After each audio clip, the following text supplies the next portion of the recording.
संजय जी, मेरा ये कहना है।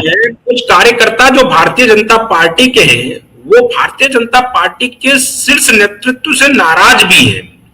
और उस नाराजगी की वजह यह है कि जब आपने जो कहा कि दोनों के बीच जो कभी कभी भिड़ंत हो जाती है और वो खूनी संघर्ष में तब्दील हो जाता है वो भिड़ंत, तो उसमें जो है वो भारतीय जनता पार्टी के कोई शीर्ष नेता वहां पर नहीं पहुंचते हैं कार्यकर्ताओं के पास, जिन कार्यकर्ताओं की पिटाई होती है। तो इससे भी स्थानीय स्तर पर भारतीय जनता पार्टी के कार्यकर्ता नाराज है। क्या इसका भी कुछ खामियाजा इस बार इलेक्शन में देखने को मिलेगा? देखिए, 2019 में बिल्कुल देखने को तो मिलेगा। 2019 में बीजेपी को 40.6% वोट मिले, लेकिन उसके बाद का जो चुनाव हुआ, 2021 का चुनाव हुआ, तो बीजेपी का वोट शेयर घट के 38.5% आया और फिर 2024 के लोकसभा चुनाव में 39.1% आया। यानी 2019 का जो मार्क था 40.6 का, उससे बीजेपी अगले दो चुनाव में 21 और 24 में पीछे रहा। और आप देखिए कि लोकसभा चुनाव में भी आप देखिए 2019 में 18 सीट थी बीजेपी को और 2024 में घट के 12 सीटें रह गई। 12 सीट हो गई और 12 सीटें रह गई और ममता बनर्जी का वोट शेयर भी बढ़ गया 43.7 से 46.2% वोट आगे बढ़कर 2019 से 24। इसका मतलब यह है कि जो ठीक है, बीजेपी ने एक कहे बंगाल की माटी पर पकड़ बनाई है, बंगाल के हिंदू जनमानस पर पकड़ बनाई है, लेकिन जो सबसे बड़ी बाधा है मसल्स पावर में बीजेपी अभी भी मुकाबला नहीं कर पा रही है। और आरएसएस का जो माइंडसेट है वो बंगाल के माइंडसेट से मैच नहीं कर सकता। बंगाल में हमेशा हिंसा होती रही है।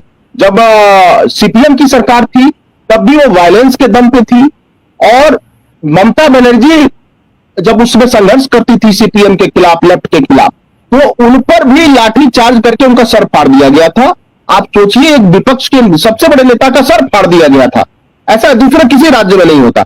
अब बिहार जैसे राज्यों में, यूपी जैसे राज्यों में शांतिपूर्ण चुनाव हो जाते हैं। पूरे बिहार विधानसभा चुनाव में 2025 में एक व्यक्ति की हत्या हुई थी, एक व्यक्ति की हत्या। और आप यहां बंगाल में देखिए अनगिनत हत्याएं हो। तो वो माइंडसेट जो बंगाल के पॉलिटिक्स का है कि ऑन ग्राउंड फुट सोल्जर्स होने चाहिए, वो बीजेपी का दिल्ली का नेतृत्व या तो समझ नहीं रहा या समझ के भी उसको अनसुना कर रहा है। तो इससे बीजेपी के कोर वर्करों में जो टीएमसी का खौफ है वो कायम है। यह सबसे बड़ी बात है कि वो फियरलेसनेस जो होनी चाहिए वो नहीं।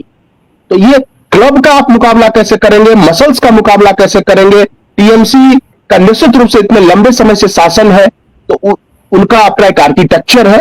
और इसमें यह भी बात है कि बिहार में जितनी योजनाएं चल रही है महिलाओं की, एक और कहा जा रहा है कि जितने भद्र लोग हैं वो उनका झुकाव 2019 में, 2024 में और 2021 में के विधानसभा चुनाव में भारतीय जनता पार्टी की ओर हुआ था।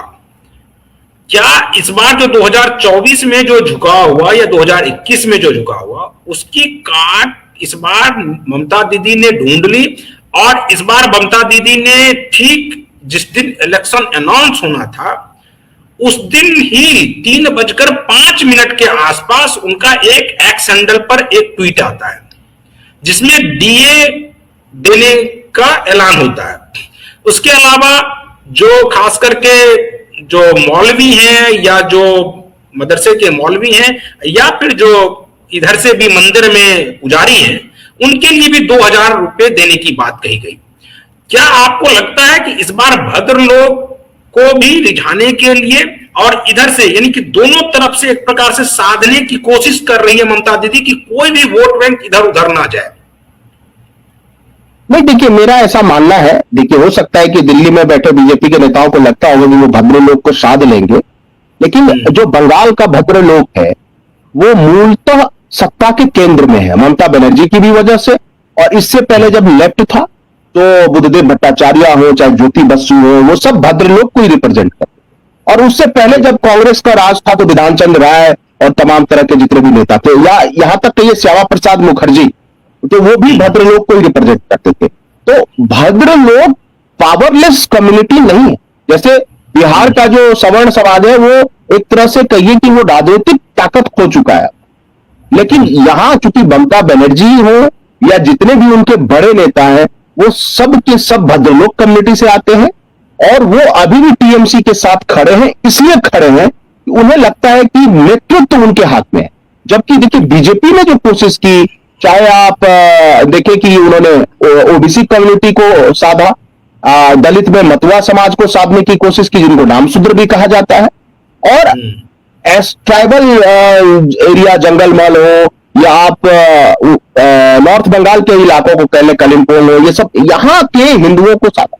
तो उनका जो कॉन्फ्लिक्ट है वो भद्रलोक नहीं चाहता है कि उनको ये भय है कि अगर बीजेपी के हाथ में सत्ता जाएगी तो भद्रलोक के हाथ से निकल जाएगी। इसीलिए बाद में आप देखिए कि सुकांतो मजूमदार को आगे किया गया, फिर समीक भट्टाचार्य को आगे किया गया, फिर शुभेंदु। देखिए जब बीजेपी की असली ताकत तब आई जब शुभेंदु आए, और वो शुभेंदु कौन थे? वो भी भद्रलोक को ही रिप्रेजेंट करते, और ममता जी तो उनको नव सामंत भी कहती है। तो ये चीज है कि दूसरी बात संजीव जी कि भारतीय जनता पार्टी के तमाम नेता जाकर के हर चुनाव प्रचार में अगर भ्रष्टाचार का आरोप लगाते हैं कि भ्रष्टाचार यहां पर जो है ममता दीदी की सरकार में भ्रष्टाचार काफी बढ़ गया है, तो जो भ्रष्टाचार में लिप्त नेता रहते हैं वो तो सब एक प्रकार से आ गए भारतीय जनता पार्टी में। तो अब ये मुद्दा भी उनका वहां पर नहीं चल पा रहा है। तो क्या भ्रष्टाचार का आरोप वाला मुद्दा इस बार चलेगा क्या वहां पर बंगाल चुनाव में? देखिए ये भ्रष्टाचार का मुद्दा दिल्ली जैसे जगहों में चलता है, अदरवाइज आप देखिए हर जगह राजनीतिक सत्ता सामाजिक समीकरण की गलियों से होकर निकलती है। आपका सोशल इक्वेशन क्या है, कास्ट इक्वेशन क्या है, रिलीजियस आपने इक्वेशन कैसा बना है, इस आधार पर सत्ता मिलती है और इसी आधार पर सत्ता जाती है। बाकी जो भी मुद्दे, चाहे आप परिवारवाद कह लीजिए, चाहे वो आप भ्रष्टाचार कह लीजिए, सांप्रदायिकता कह लीजिए, जातिवाद कह लीजिए, ये सब मुद्दे सुनने में बहुत अच्छे लगते हैं लेकिन पॉलिटिकल एरिना में वाइबल नहीं है, प्रैक्टिकल नहीं है ये बात। आपको एक इक्वेशन बनाना होगा, उस इक्वेशन को जब तक आप साधेंगे नहीं तब तक आप सत्ता की सीढ़ी पर नहीं चढ़े। आप मतुआ समाज की बात करते हैं तो मतुआ समाज को तो बीजेपी साधने की कोशिश लंबे समय से कर रही है, और सीए जो लाया गया वो मतुआ समाज के लिए स्पेशली लाया गया था। अभी एक चीज और जो देखिए, आप इधर चर्चा नहीं हुई ज्यादा नेशनल मीडिया में भी, आप सोचिए कि एक मुर्मू समाज यानी जो ट्राइबल समाज के सांसद थे बीजेपी के, उन पर हमला हुआ और वो दार्जिलिंग इलाके में ही हुआ, खगेन मुर्मू जी।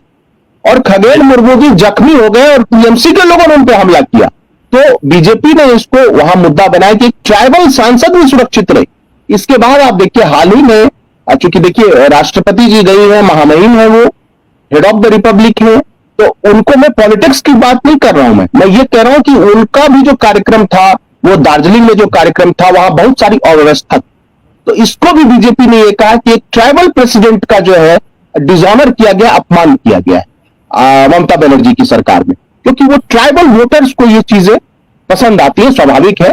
तो वो ट्राइबल वोटर्स को अपने पक्ष में लाने की कोशिश कर रहे हैं, और ये नॉर्थ बंगाल में भी जो ट्राइबल्स वोटर हैं उन पर भी असर करता है, और वो जंगल महल के जो ट्राइबल्स वोटर है उन पर भी असर